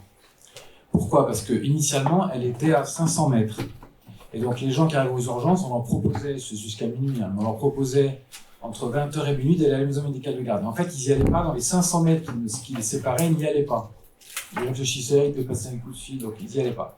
Donc là, la solution est différente, c'est on loue des locaux, donc on loue des locaux libéraux dans nos urgences au premier étage, et on offre la possibilité aux patients, plutôt d'aller aux urgences où ils vont pas mal la queue, de monter directement et être vus par des médecins libéraux. Donc c'est à la fois une collaboration, une coopération et un lien direct sur la permanence des soins. Ça commence là. Je pense que c'est un modèle intéressant dans la réflexion. C'est les urgences, c'est-à-dire que c'est pas des urgences, c'est le premier recours. C'est pas les urgences spécialisées, mais c'est une réflexion qui est intéressante dans la façon dont on peut collaborer au même sein d'un même établissement avec des libéraux et des publics. Et à ma connaissance, les médecins libéraux restent dans la médecine libérale dans cet établissement. Merci, on sort un peu du sujet, mais c'est connexe effectivement, puisque tout ce qui est PDSES, c'est l'aval aussi, le premier recours souvent. Donc c'est important en fait de pouvoir répondre. Éric, tu voulais rajouter quelque chose? Oui, c'était pour revenir un peu sur l'action majeure des URPS et des CME. On a un problème, on en parlera cet après-midi, sur les CME des établissements privés, parce qu'elles sont, pour ainsi dire, en règle générale, inexistantes, ou en tout cas, elles n'ont pas de cadre formel et elles ne sont pas aussi bien définies que le sont les établissements publics, les CME dans le cadre de santé publique. Par contre, il y a un rôle qui me paraît essentiel, et ça transparaît dans tout ce que vous dites, c'est ce qui fera la réussite de la réponse aux demandes de soins, qu'on soit en soins non programmés ou en permanence de soins, c'est la capacité des professionnels à travailler ensemble sur un même territoire et à développer l'agilité, parce que finalement, c'est cette capacité et cette agilité qui ont fait qu'on a répondu au Covid. Donc ça me paraît essentiel. Et là, par contre, il va y avoir un besoin de véritable diagnostic, parce que je suis neurochirurgien, l'enjeu de la permanence de soins n'est pas celui de Nordine qui est urologue, en termes de territoire, en termes de fréquence d'actes, etc. Donc je pense qu'il faut qu'on soit vigilant, qu'on travaille là-dessus. Et là où je suis un peu inquiet, c'est que visiblement, tout a été stoppé sur les avenants aux projets régionaux de santé s'agissant de la permanence de soins, parce qu'on attend une enquête IGAS mandatée par la DGOS, donc ça va être une requête SNIRAD. En neurochirurgie, plus de la moitié des actes que j'ai réalisés dans le cadre d'une permanence de soins, hernie discale sur syndrome de la queue de cheval, n'est pas éligible aux modificateurs urgence OU, etc. Donc ça veut dire qu'officiellement, j'en ai opéré 5, j'ai regardé depuis 2 mois en pleine nuit, ces 5-là n'apparaissent pas si on fait une enquête SNIRAD. Donc on a cet enjeu-là. Donc il va falloir qu'on implique nos confrères. C'est sûr que ça va être pénible, comme tu le disais, mais il va falloir qu'ils nous répondent sur cette activité-là pour qu'on ait un vrai diagnostic. Ça représente quoi la permanence de soins, territoire par territoire, et comment est-ce qu'on s'organise, et comment on définit le territoire spécialité par spécialité. Et quand je dis spécialité, c'est groupe de spécialités, et je rejoins ce que disait Bruno tout à l'heure, parce que le gastro, il peut avoir besoin, on peut avoir besoin, le digestif peut avoir besoin du gastro pour la colo en urgence, sur une grande anémie brutale, etc. Souvent, ça règle le problème beaucoup plus qu'une grande chirurgie, etc. Donc on a cette coopération-là. Pareil sur le plan pulmonaire, cardio-respiratoire, etc. Donc je crois qu'on a un rôle essentiel en tant qu'URPS, c'est de s'emparer de ces sujets-là. Et en même temps, mais on ne va pas développer ça aujourd'hui, c'est de garder ce lien de réponse aussi à nos confrères du premier recours. Et là, on rentre dans une logique plutôt SaaS, en plus de la permanence de soins. Je ne m'étendrai pas plus, mais je crois que c'est essentiel qu'on arrive à travailler, et c'est le rôle des URPS à mon sens, tout ce qu'on essaie de faire en Bourgogne-Franche-Comté, c'est d'arriver à réunir tout le monde, les présidents de CME, puis les directions d'établissement, et je dis bien puis les directions d'établissement, et puis l'ARS avec ses délégations territoriales pour qu'on puisse optimiser cette coopération et cette agilité territoriale. Merci Eric. Tu voulais intervenir Thierry, vas-y. Et puis après... Oui, pour répondre un peu à la question, quel est le rôle des unions des médecins libéraux dans les organes de service? Ah, Thierry Labarthe, oui, mais Bretagne. Des URPS médecins libéraux sur les organisations territoriales. À vous écouter, c'est la même chose que dans nos copiles en région sur la PDSES. C'est évidemment tout ce qui transparaît, c'est l'inéquité déjà de départ et les modèles organisationnels qui sont bien évidemment complexes. Mais on arrivera sur le côté aussi assurantiel et de la responsabilité. Les difficultés des uns et des autres, avec parfois des fermetures d'établissements publics. Vous parliez d'Avignon, mais effectivement, il n'y a plus d'urgence pour certaines spécialités, et tout à coup, ça revient sur les établissements privés qui ne sont pas forcément dimensionnés non plus pour ces astreintes et ces gardes. Donc l'inéquité, elle existe. Après, les unions, c'est vrai que je pense qu'on a tout un lien à faire, c'est qu'on ne pourra pas faire de la PDSES si on n'a pas une bonne PDSA, si on n'a pas... Et toute notre implication à nous tous dans le SAS, dans les CPTS et les organisations territoriales, dans les équipes de soins spécialisées qu'on accompagne et qu'on promeut. Donc on voit bien à quel point, et on parlait des CTS aussi tout à l'heure, donc on voit bien à quel point on est aussi en transversalité. On a déjà échangé avec les fédérations, qu'elles soient privées ou publiques, et moi je crois que, Eric vient de leur dire, c'est effectivement le défaut d'organisation de ces CME, parce que les mecs et les nanas ont la tête dans le guidon, et que c'est effectivement compliqué de faire une communauté médicale d'établissement. Nous, notre credo et notre discours, c'est qu'effectivement, c'est par le projet qu'on y va, qu'il soit lien ville-établissement privé ou public, c'est qu'il faut des projets de territoire. Et quand le projet de territoire, les spécialistes d'établissement, qui sont totalement transparents et existent, eh ben c'est comme ça qu'on arrive à s'organiser. Après, vous parliez de l'ARS, c'est mon dernier point. Le bon vouloir de l'ARS, c'est ce qui nous a été redit au COPIL pour les lignes de garde. C'est ce que vient de dire notre collègue, c'est qu'aujourd'hui, l'ARS, comme l'assurance maladie, ne connaît que ce qui est coté ou ce qui est visible. Et aujourd'hui, notre problématique à nous, pour les collègues d'établissement, c'est qu'il y a beaucoup, mais vous le dites aussi, hein, à l'hôpital, je pense que le bénévolat ou le sacerdoce existe encore, c'est évidemment que tout ce qui n'est pas coté, les lignes de garde ne sont pas visibles, n'existe pas. Et ça, c'est un des gros problèmes, c'est que du coup, il y a une inéquité déjà de représentation du déséquilibre de la garde qui n'est pas la réalité du terrain. C'est peut-être là où, effectivement, il faut qu'on pousse nos collègues des CME à montrer, bien évidemment, tout le travail qui est fait au quotidien pour beaucoup de spécialités, la bronchoscopie en urgence, etc. Voilà. Vous vouliez intervenir alors, Sylvie. Oui, non, moi... Il y avait quelqu'un derrière aussi qui voulait parler. Non, juste un petit mot, c'est qu'effectivement, l'URPS doit être là pour soutenir les conférences de CME des établissements privés, la conférence régionale et nationale. Et je pense que là, on a un rôle majeur d'accompagnement et de création de liens, et c'est ce qu'on a recommencé à faire dans notre région. Oui, j'envoie juste, pardon, excuse-moi Étienne, j'envoie effectivement force majeure et puis également force de proposition. Il faut qu'on puisse faire des propositions, on a parlé de PDSES, mais reconnaissance par les tutelles de l'activité faite en libéral dans les établissements, et peut-être aller au-delà vers des reconnaissances de postes de formation, ouverture de stages, parce que moi je vois dans nos services, notre activité de chirurgie de la main, on a régulièrement des internes du CHU, qui a perdu le label SOS Main d'ailleurs à Grenoble, et qui viennent nous voir et qui veulent faire des stages dans l'établissement privé pour voir des urgences aussi, parce qu'on les fait dans des horaires un petit peu différents du CHU à Grenoble. Le fléchisseur ne passe pas à 2h du matin, mais on arrive à s'organiser différemment. Et on a une activité réglée aussi importante. On devrait pouvoir s'ouvrir, on devrait être reconnu par les tutelles pour pouvoir être terrain de stage, pour à la fois aussi des urgences. Alors je sais bien que ça crée des fois des conflits avec les établissements publics, parce que ils conçoivent mal qu'un interne qui récupère le lendemain, qui soit pas dans le service, aille faire un stage dans la clinique privée pour faire de l'aide opératoire ou pouvoir voir un autre monde que l'établissement public. Mais je pense que avec 10 000 internes qui sont formés actuellement par an en France, avec l'augmentation du numerus clausus et du numerus apertus, je pense que les établissements privés ont un rôle également dans la formation, et la formation dans la prise en charge des urgences également. C'est pas forcément les tutelles, c'est souvent les chefs de pôle qui bloquent sur certaines spécialités. Mais merci. Étienne voulait dire quelque chose, ça fait longtemps qu'il attend. C'est difficile d'être au fond. Oui, c'est ça, en fait, on ne voit pas. Quand pour faire tâche, je suis Lodin. Étienne Fourquet, donc je suis médecin anesthésiste réanimateur et je suis régional de l'État également, comme Sylvie. Et, en fait, c'est un sujet qui est éminemment politique parce que les politiques ne s'en sont pas emparés depuis longtemps, et que c'est la question de l'accès aux soins et la question de l'accès aux soins spécialisés. Et pour avoir participé aussi bien en tant qu'URPS, mais également en tant que praticien prenant des gardes en établissement, avec les relations avec les ARS, de toutes les façons, sur les 15 dernières années, chaque fois qu'il y a eu un SROS, la question des lignes d'astreinte ou de garde dans les établissements privés était systématiquement éliminée lorsqu'elle n'était pas reconnue par décret sur des fonctions particulières comme la réanimation et l'obstétrique. C'est-à-dire que non seulement on est sorti des lignes lorsqu'on n'avait pas du patou ou de décret qui indiquait comment fonctionner, ce qui ne nous empêchait pas de faire l'activité. Et comme le rappelait notre collègue chirurgien, il n'y a pas de moyen de cotation de cette activité-là. C'est comme le non programmé pour les médecins généralistes, et ainsi de suite, dans leur salle de rendez-vous, ça n'apparaît pas en télé. Ça fait des années qu'on demande à ce que ce soit quantifié quand on nous explique qu'on ne le fait pas.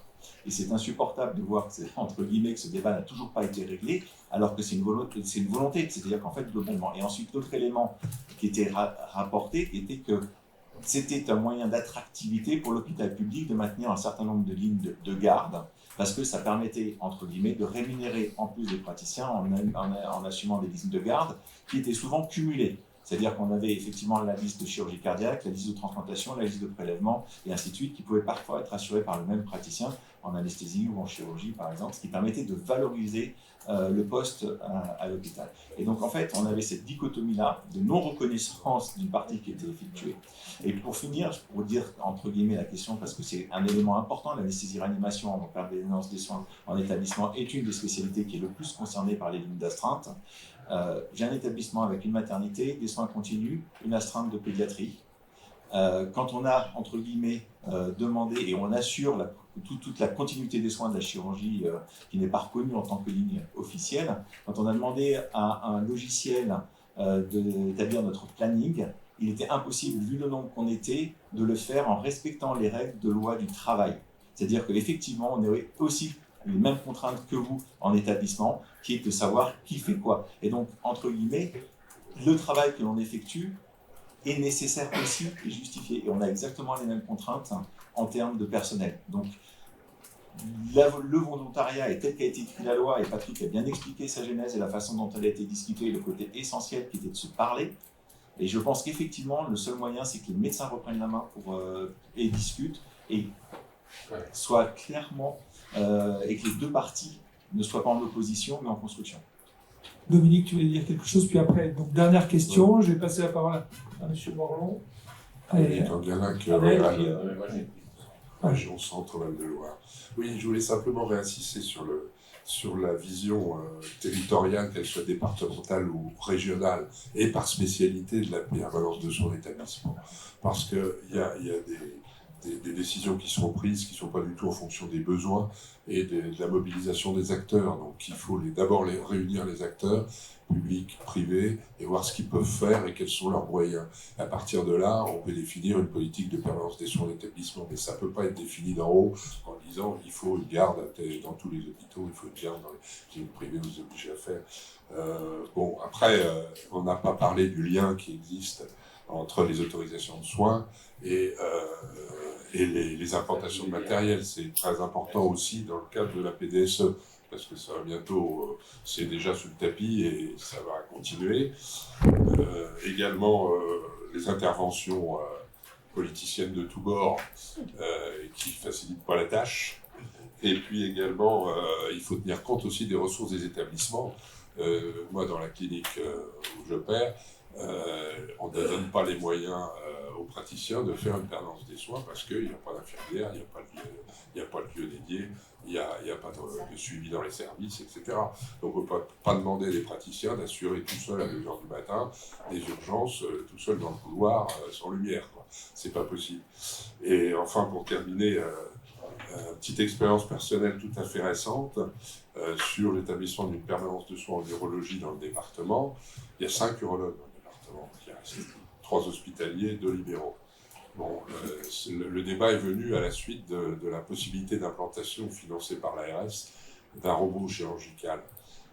La contrepartie pour l'ARS du robot chirurgical, c'était une permanence de soins d'établissement. La CPTS de Bourges a réuni les praticiens hospitaliers. Ils se sont mis d'accord entre eux. Les praticiens se sont mis d'accord sur une astreinte départementale.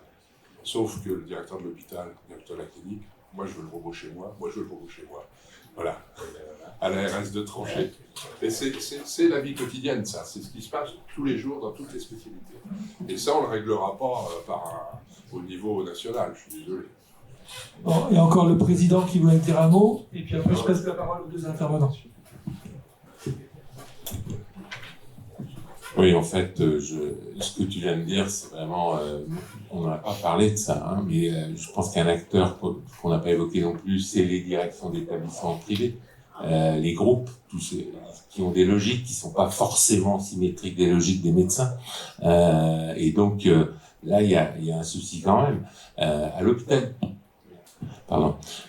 public, dans un sens, c'est plus simple. Vous avez un directeur à la limite point barre. Alors, il bosse avec le président de CME. Enfin, c'est comme lui qui signe tout ça. Bon, bref. Et je trouve que on parlait de difficultés d'égalité qui étaient impossibles. De toute façon, c'est pas l'objectif. On était plus dans l'équité. Et la CNURPS, depuis 2 ans au moins, bosse à fond sur ces thématiques-là. Et l'équité, le chacun chez soi, sont des items très forts pour nous, quasiment incontournables. Ce que je voulais dire, c'est que moi, je ne sais pas quelle est la logique du directeur de l'établissement, de la logique du groupe auquel il appartient, et que moi, enfin, en Normandie, je vois bien que ça coince quand même pas mal entre les docteurs et les directions. Et on n'a pas évoqué cet aspect-là des choses. Alors, il y a plein d'aspects qu'on n'a pas évoqués. On a parlé assurantiel, on a parlé de tout ce que vous voulez, mais concernant les libéraux, parce que finalement, à la CN, on est tous d'accord. On manque de bras, va falloir être intelligent sur les territoires. En gros, c'est ça. Et donc, et après, c'est du cousu humain. C'est pour ça que les unions, elles ont un job incroyable à faire dans les régions. C'est que la problématique n'est sans doute pas la même dans une métropole ou une grosse agglo que dans une ville moyenne comme Bourges, par exemple, dont tu parlais tout de suite, où là, là, c'est une histoire vraiment de docteur, à mes yeux. Enfin, vous avez une ligne d'Uro qui peut abonder ou compléter le tableau de garde d'Uro sur Bourges, par exemple. Je sais pas, je dis Bourges, mais Et donc, il y a plein de thématiques qui vont être différentes suivant les localisations et la façon de les traiter, et suivant aussi l'historique local, quand même aussi, et tout ça pour dire que c'est des histoires d'hommes, finalement. Qui fait la garde? C'est les docteurs, quand même. Et ce que je veux dire, c'est que c'est pas aux directions de prendre la main, forcément, d'entrée de jeu. Or, on le voit dans des réunions, on parlait de CPS ou de je sais pas quoi, dans les ARS, quand on convoque, c'est les directions qui sont là. Et ben, au secours, quoi. Du reste, on l'a bien vu récemment, le texte de Monsieur Valtou sur la PDSES et tout ça, c'est pour compléter, puisqu'il y avait quand même un problème au niveau de la tarification, et donc il manquait je sais plus combien de centaines de millions d'euros, et ça a été dealé entre le ministère et les établissements, c'est-à-dire la FHP et les groupes, quoi, mais les docteurs, ils n'étaient pas là. Et qu'est-ce qui a été dealé? C'est de la permanence de soins en établissement, finalement, qui a été dealé. Donc, on a engagé les docteurs pour cautionner, ou en tout cas donner un argumentaire pour filer 200, 300, 400, 500 millions d'euros, je sais plus, en plus à tout le monde. Mais il y a quelqu'un qui n'était pas là dans la discussion. C'est le docteur. Et ben moi, je considère tout ça, c'est des histoires humaines, c'est donc des histoires d'abord de docteurs, c'est d'abord des histoires de projets médicaux de territoire où on mutualise les compétences et ainsi de suite. Et si, enfin, en tout cas, c'est la ligne de conduite de la CNURPS et des unions. Je le sais, il faut vraiment revenir aux fondamentaux. Enfin, et c'est pour ça on a démarré là-dessus tout à l'heure. Il faut qu'on se parle plus. Si on se parle pas, on va pas y arriver. Hein. Vous voulez conclure Je veux dire un point sur les internes. Moi, je suis coordinateur de ma spécialité. Donc, on met des postes internes dans le privé. Il y en a dans les centres de dialyse, il y en a plusieurs à Lyon. J'ai mis des postes d'internes. Et par contre, quand ils sont internes dans le privé, bon, d'abord, ils sont en une vraie formation. Hein, il y a un projet pédagogique, mais ils participent à la permanence des soins du privé dans l'organisation. On ne va pas regarder ce qui se passe, même si en tant que coordonnateur, je veux vérifier qu'on ne fait pas de garde tout le temps, par exemple. Et par contre, il n'est pas question qu'un médecin qui soit chez moi interne il fasse une garde, parce qu'il n'est plus chez moi le lendemain matin. Et déjà, j'ai du mal parce qu'il est aux urgences, il a 2 lignes d'urgence. Donc régulièrement, il n'est pas là parce qu'il est dans mon système. Je ne peux pas l'envoyer ailleurs parce que là, je ne peux plus travailler, en fait. Donc ça, c'est une collaboration qui ne peut pas marcher. Et par contre, avec le numerus clausus, vous aurez forcément de plus en plus d'internes, on ne pourra pas les gérer tous chez nous. Sur des projets pédagogiques, il n'y aura pas de problème. Ça va augmenter beaucoup. Hein. Et ça dépend beaucoup des endroits. SOS Main, c'est un très bon modèle. Quand il y a SOS Main qui ne marche plus dans le public, si ce n'est pas fait dans le privé, il n'y a plus de formation. C'est un problème foncièrement important. Il faut réfléchir. On n'a plus la spécialité dans le public, donc on est obligé d'envoyer dans le privé. Il ne faut pas réfléchir comme ça. Il faut se dire, aujourd'hui, il faut casser les murs. Et il faut se dire on a l'école des docteurs, et en fait, l'apprentissage doit se faire dans l'ensemble du système pour avoir la connaissance. Parce que vous l'avez dit dès le départ, d'ailleurs, je ne connais pas ce qui est fait dans le privé. Et vice-versa, le privé ne connaît plus ce qui est fait dans le public. Et c'est ça notre difficulté. Et je pense qu'il faut casser. C'est vrai. Mais de mon côté, on se fait vider par les libéraux. D'accord ? On se fait purger. Mais c'est pas de votre faute individuellement. C'est pas de votre faute personnellement. C'est une réalité. Par exemple, moi, j'ai un expert PH qui fait de la greffe, ok ? Il est très bon. Sauf que quand on fait de la greffe, quand on va prélever 5 organes ou 3 organes, on est payé pareil que si on ne prélève pas. On est payé pareil quand on se déplace en avion la nuit et si on reste. Lui, on lui propose au Medipôle ou à côté là, il va travailler 4 jours par semaine. Là, il travaille 5 jours plus les week-ends. Il va gagner 2 fois mieux sa vie. Les salaires, c'est compliqué à interpréter, mais il va gagner quand même 2 fois mieux sa vie en travaillant 4 jours. Mais je ne peux pas le tenir. Donc je suis en train de demander qu'on rémunère autrement. Et ce gars, il veut faire la greffe. Hein. Justement, il a moins d'accès au bloc en ce moment parce qu'il a moins d'ibos. Donc il opère moins, il aime opérer. Je ne peux pas le tenir. C'est vous qui le prenez. C'est pas moi qui l'ai envoyé à l'heure. C'est vous qui le prenez. Vous ne le prenez pas pour nous le voler. Non mais, vous ne le prenez pas pour nous le voler. Vous ne faites pas exprès pour nous démolir. Mais nous, on ne tient pas la route. On ne peut pas tenir. Il va se passer quoi derrière ? Il va se passer que si ce gars, il s'arrête, et si on a un autre s'arrête, on ne fait plus de greffe à Lyon en urologie. Okay. Donc quand je dis ça à mon établissement, c'est pas vous, je leur dis, il faut changer le financement de la greffe. Ils vont pas le changer. Et donc il va falloir que ça s'effondre pour qu'on le change. Voilà. Donc ce que je veux dire, c'est que il faut pas être béni oui. On est deux mondes on doit travailler ensemble, on est obligé. Mais il faut pas se leurrer en fait. On a des contraintes différentes. Et donc, il ne faut pas penser qu'on est béni, oui, tous. On a tous des intérêts à garder, vous comme nous. Et donc, l'information, jusqu'à présent, c'est nous, c'est pas pour ça que vous avez y participé largement. Mais si on commence à envoyer tous nos jeunes chez vous, déjà qu'ils y vont de toute façon, mais c'est fini, quoi. Ils y vont de toute façon, ils y vont. Et c'est très bien, et j'ai pas de problème avec ça. Je collabore beaucoup avec le privé, mais c'est pas le sujet, c'est que en ce moment, nous, on est en grande difficulté quotidienne de fonctionnement. Partout. C'est à Lyon en greffe ou c'est global? Non, mais c'est partout sur la greffe. Tout ce qui est contrainte n'est plus intéressant. Toutes les contraintes sont plus intéressantes. Le H24, les urgences, la nuit, la saleté, les greffes, tout ce qui plaisait. Et comme avant, les universitaires étaient nommés sur la greffe. Je prends l'exemple de la greffe. Les urologues étaient nommés sur la greffe. D'accord? Les urologues veulent plus être universitaires, c'est simple. Ils veulent plus être universitaires. Ils n'arrivent pas à recruter au CNU.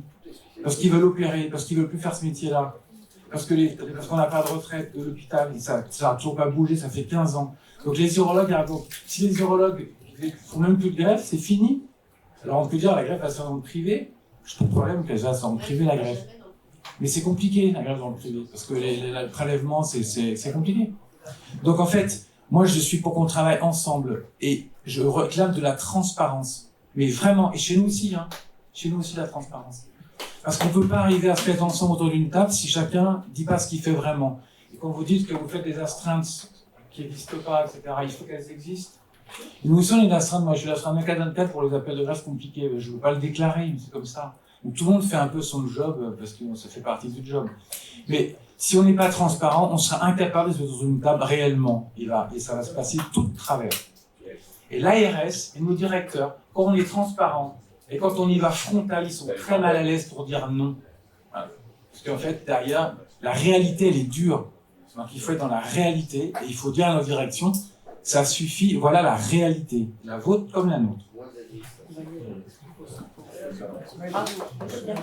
Merci pour cette conclusion. Non, mais je trouve ces mots très, très forts et effectivement, c'est bien d'avoir le ressenti de ce que peuvent vivre un chef de service qui voit ses collaborateurs.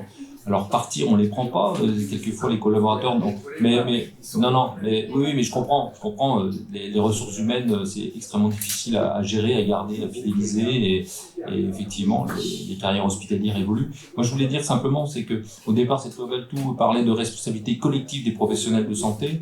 Mais si on lit le rapport de la Cour des comptes et puis d'IGAS, il parle plus d'équilibre collectivement optimal en termes de qualité, de quantité, de coût, en favorisant l'innovation, et qu'il fallait, il prenait, c'est le mot de la Cour des comptes, donc c'est aussi des hauts fonctionnaires, un égal accès aux autorisations et au financement public des établissements privés et publics pour ces lignes de PDSES et pour cette reconnaissance mutuelle. Voilà. Merci pour cette conclusion qui nous rapproche des futures tables rondes et puis à tout à l'heure. Merci.